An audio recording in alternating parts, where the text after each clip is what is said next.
Hello, it's January the 19th, and I'm going to give you a bit of a roundup of what is going on in the global sporting world at the moment. So, we're going to start down under in Australia. There are two big sporting events going on at the moment. There is the end of the Australian-Indian cricket series, which finished this morning, our time, at the Gabba in Brisbane. But I'm going to start with the tennis, which has been generating a number of headlines so far this week. Why? Well, there are two main issues here. Should a global international sporting event be taking place during a pandemic? And is it going to be fair? The Australian Open was not massively effective last year. It was able to take place in January in its normal slot. Conversations were obviously ongoing late last year. It was decided the tournament would take place, but slightly later, the first 2 weeks of February instead of the last 2 weeks of January. That would give the players enough time to have Christmas at home, get a training block in, fly, do their quarantine, train, get match fit, play. They were always quarantining. That is something that has been slightly misunderstood. They were always going to do 14 days in a hotel room. The difference is, and where we start to get issues with the normal population, is that their 14 days was what we were calling a soft quarantine. They were allowed out for 5 hours a day under supervision to play tennis, practice on courts, use gyms, etc.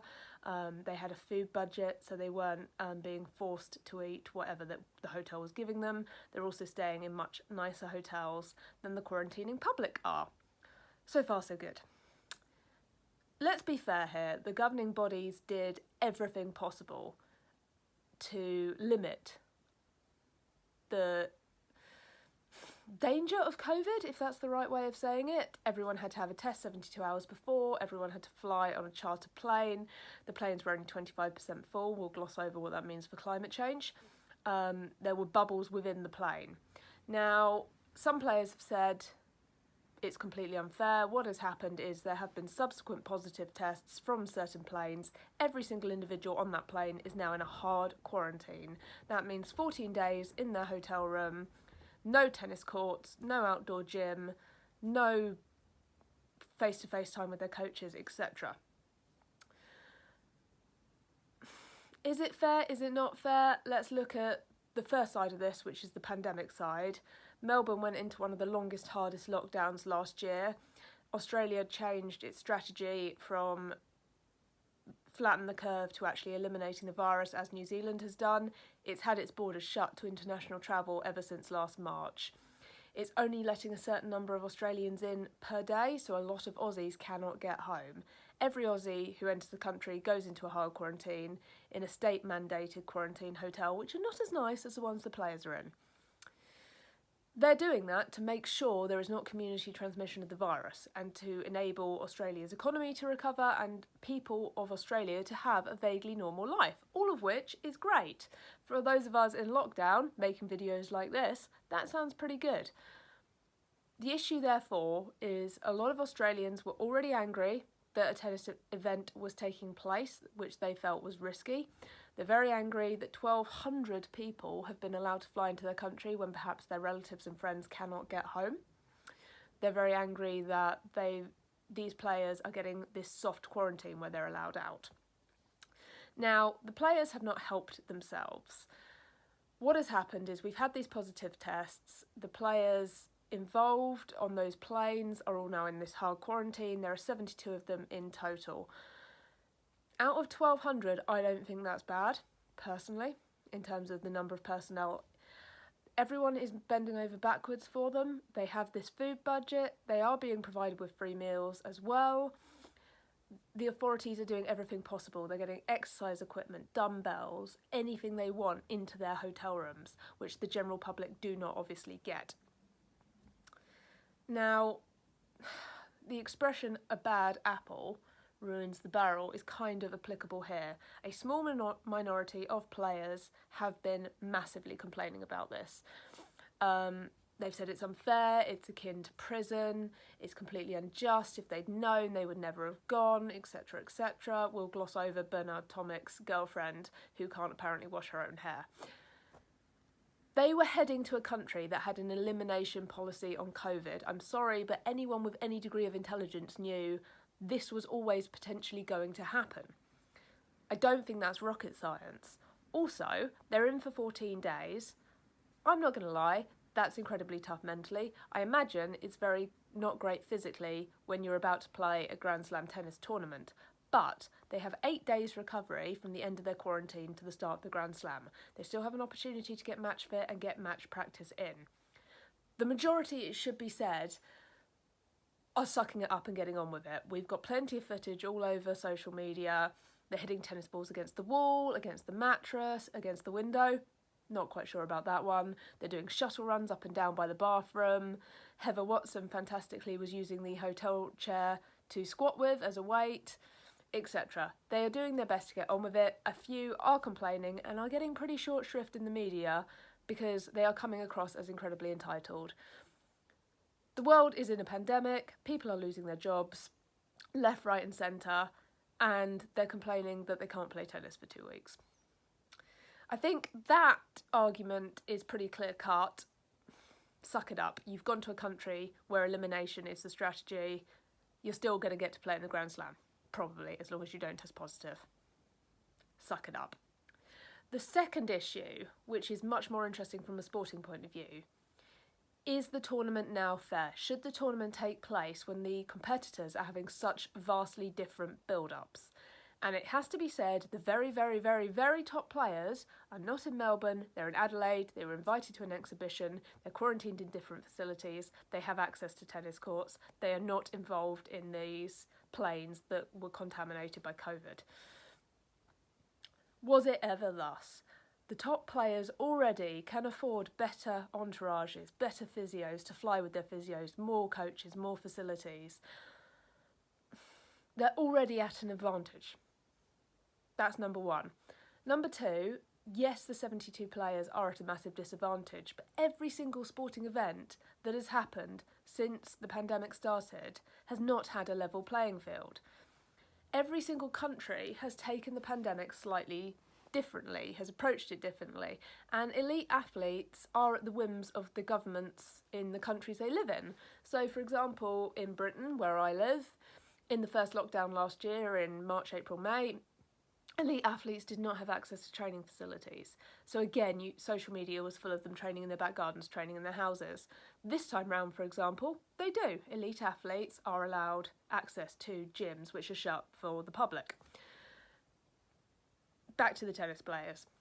They will all have had a vastly different build-up depending on where they live, depending on the weather and their location, depending on how much money they earn, how much access they have to physios and coaches, etc. Now, it's not great when something happens outside of their control, like this quarantine, but it's 14 days. Are they going to lose a lot of strength and conditioning? That is a question for a sports physio or a sports coach. It may well be that given they have time to get match fit in those 8 days, that actually maybe the break will do them some good. Maybe the pressure will be lifted because they're not, they're considered to be at a disadvantage now.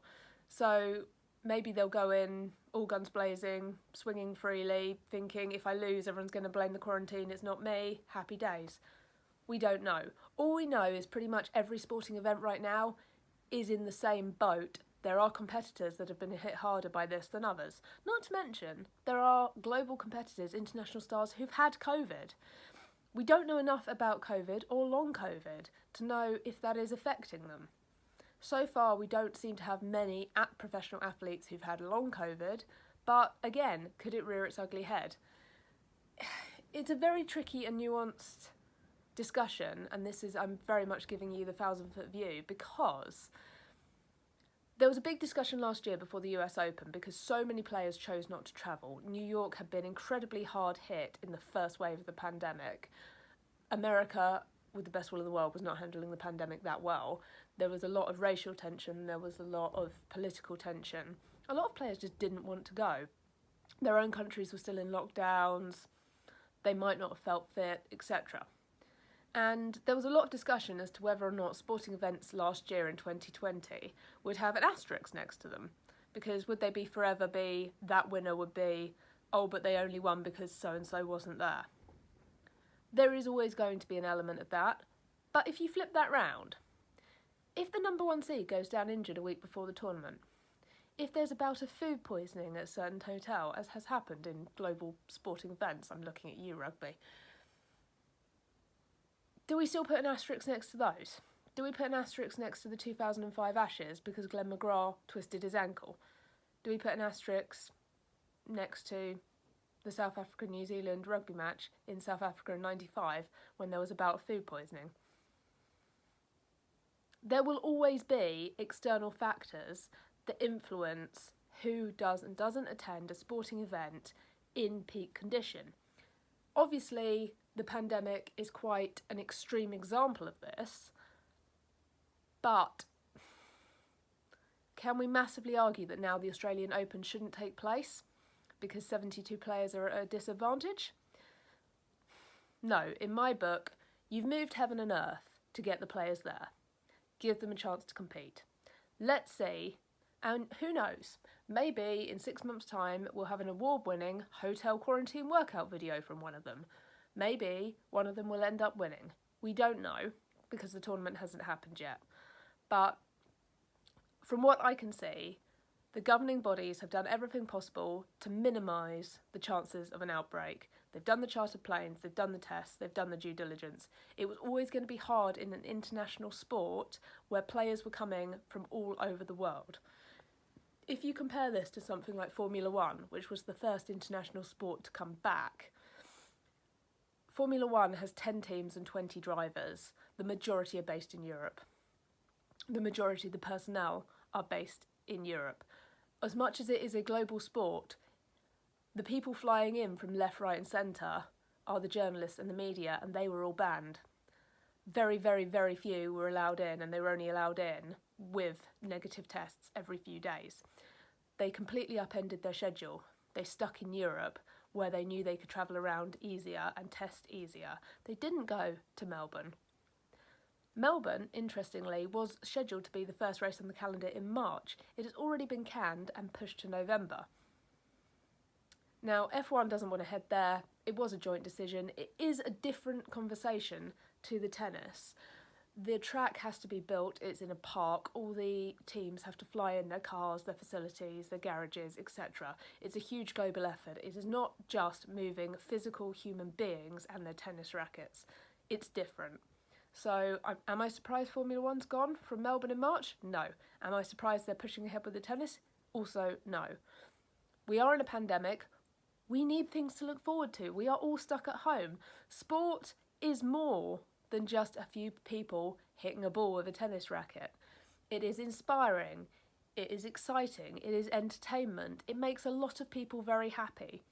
And aside from the tennis players who are coming across as untitled and do earn however many hundreds of thousands for turning up to these tournaments, these global sporting events employ a huge amount of people, the majority of whom are freelancers and won't have had any work for a year. So you're not just saying, oh, those tennis players, they don't deserve to earn their $100,000 for their first round appearance. You're saying that everyone who works behind the scenes also doesn't get paid. There is a lot more to it than just some entitled tennis players in a hotel room, hitting their rackets against the wall, throwing their toys out the pram. And once again, the vast majority are behaving themselves, sucking it up, and doing what they have to do.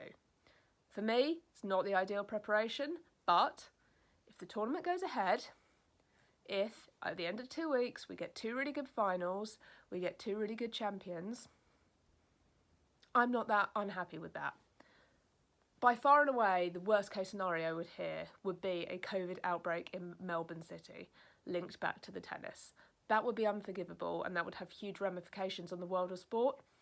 Countries with a very low rate or who are going for the elimination policy would be massively put off hosting any sort of international event. And bearing in mind we've got the Olympics coming up, which is still a massive question mark, we don't really need any sport-related scandals linked to COVID right now. So that's what's been going on this week in the tennis. The other thing that's going on in Australia, and while we're focusing on Australia, is because they are actually able to play sport because they've gone for this elimination strategy, is the cricket. India and Australia have been playing a test match series. It started a few weeks ago. It is one of, by far and away, the biggest series in the game. There are only 3 countries that sell out test matches: Australia, England and India. So whenever those 3 play each other, it is always an incredibly big deal. India and Australia do have a bit of niggle as well. They're not exactly the best of friends when it comes to cricket. They play very different styles, and they like to sledge each other. And just generally, there's always more to it than just the cricket. There's always some sledging, there's always some niggle, there's always some bad press. And unfortunately, in this particular series, we had allegations of racism from the crowd. I say allegations, it was pretty proven. The Indians complained to the umpires took it to the authorities, who ejected some fans who, quite frankly, should never ever set foot in a cricket ground again, in my opinion. Unforgivable. You're lucky enough to be watching international sport right now, which the rest of us would give our right arm for, and you do that? Really? Apart from anything else, it was a brilliant series, and it kind of shows why it's so important never to give up, which is kind of a quite good motto right now in 2021. India were bowled out for 36 at the beginning of the series. That's pretty embarrassing. To say that's pretty embarrassing is an understatement. You know that dream that they always talk about in movies where you go to school in your underwear? Basically the sporting equivalent. They fought back, they won the next test. The 3rd test was drawn. Australia massively looked heavy favourites to win it. India managed to bat out the last day, which no one has been doing in Test cricket recently. It went out of fashion in the early noughties. Players gave their wickets away too easily, and we just haven't seen enough nuggety innings where batsmen are massively digging in. Went into the 4th test. It's at the Gabba in Brisbane. It's somewhere Australia haven't been beaten in an international since the 80s. Put it into context, that's basically my lifetime. Australia were obviously heavy favourites, not just because it was at the Gabba, not just because they've got a world-class team, also because India have been absolutely decimated by injury. They only had 3 of their starting 11 from the 1st test playing at the Gabba. Their captain and talisman was gone, their bowling attack was decimated, they had very, very few caps and quite a lot of inexperienced players. This morning, they pulled off a win. They were chasing a huge total, a record-making total if they'd made it. It always looked like it was an Australia win or a draw if they could bat out the day. But they batted out the day, they knocked the runs off, they didn't go silly, they didn't go too hard. Only one player ended up with a strike rate over 100 who got a quick 24 off 22 balls. They got into the tail, and the tail is very inexperienced, and at that point Australia must have thought they had a chance. And they didn't. India actually managed to bat out, managed to chase down the total for a very, very famous series win, which is brilliant. BT Sport are covering that cricket. Sky have England's matches. England are in Sri Lanka at the moment. So if you can catch the highlights tonight, please do. It was absolutely brilliant. And a very, very, very good way to start a very miserable, rainy Tuesday. So there's some good news from Australia. I'm going to bring you one more news story that's been taking place this week in the world of sport. I'm going to use the term sport lightly. It's mountaineering. Some people would regard that more as adventure than sport, but the two cross over so much these days. I think it's worth noting. The first winter ascent of K2. K2 is the 2nd highest mountain in the world. It's actually harder to get up than Everest. It's got a far lower success rate.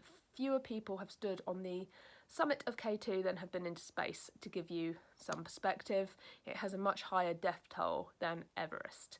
A team led by Nims, who's a very inspirational guy. He's an ex-Special Forces soldier, hails from Nepal originally, did it with a team of Sherpas, which is incredible because Sherpas throughout the history of mountaineering have often been instrumental. They fixed the ropes, they carried the gear, but they never actually get the credit. So for Nepal to actually provide the full team and get the record as the first people to do a winter ascent of K2, and they did it against the odds. Stormy weather destroyed all their kit at Camp 2. They hadn't acclimatised properly to the altitude. And yeah, they did it, and it's absolutely fantastic news and a real feat of human sort of endurance and perseverance, really. So, as we're all in lockdown and life is pretty miserable, I thought I'd bring you those bite-sized nuggets, and yeah, I hope you enjoyed, and I'll bring you some more next week.